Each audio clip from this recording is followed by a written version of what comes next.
Is Sam Laweno from Gulu. My question I would like to go to Honorable Udonga Oto and Richard Todwong because they're the main running the show, running the government now. Tell us if you're not addressing the post-mortem other than the root causes of the topic we are talking about today. Look, for instance, studies according to State Department, the U.S. State Department's analysis of those who join terrorism organization is that these are people with challenged education. And Museveni has been moving here, saying that we have defeated Kony. It is Kony who has made the education here low.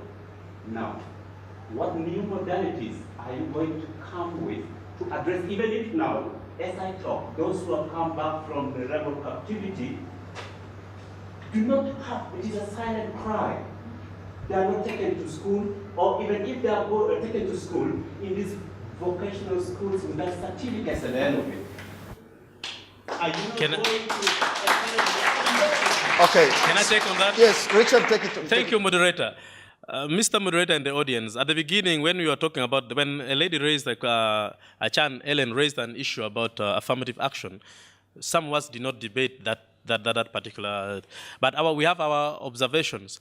Definitely, affirmative action in education should not only be for the girl child in northern Uganda. We want every school-going child, whether primary, secondary, or university, be given some grace period to be in school for free and sponsored by government.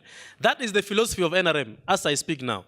Now, coming to the particular issues and the incidents that you're talking of, yes, there are points of entry into many things.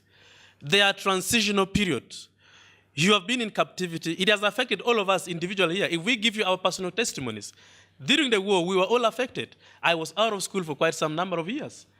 Now, coming from that background to start school, and you sit exams the same way another person in another place is sitting, we don't perform the same. And that is the transition that we are talking of. Now, this does not only need NRM. Don't just sit and be a spectator that NRM do this, fix this, then yours is to sit and criticize. No.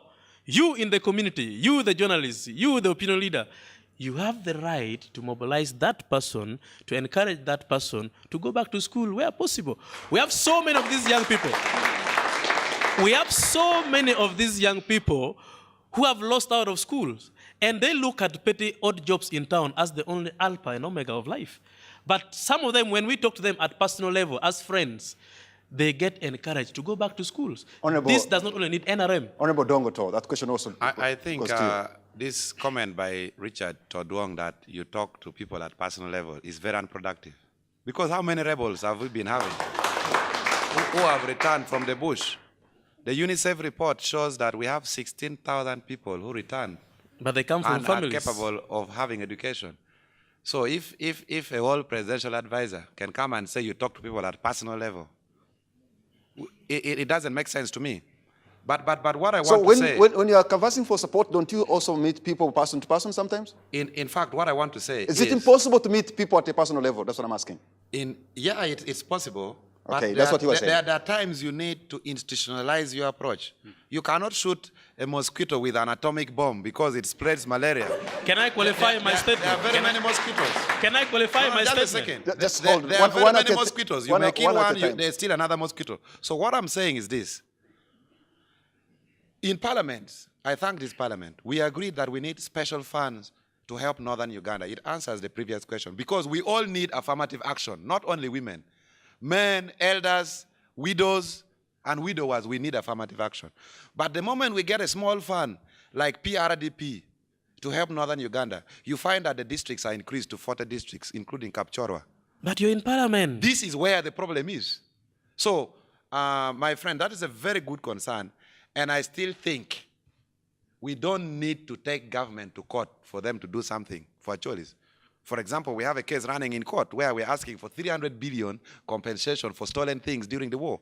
Now, why should we always push government through courts before they can do something for us? So we really need, in fact, we need a ministry, in fact, we need a commission for restructuring and resettlement of Northern Uganda. Briefly, but just something, Erika. Yes.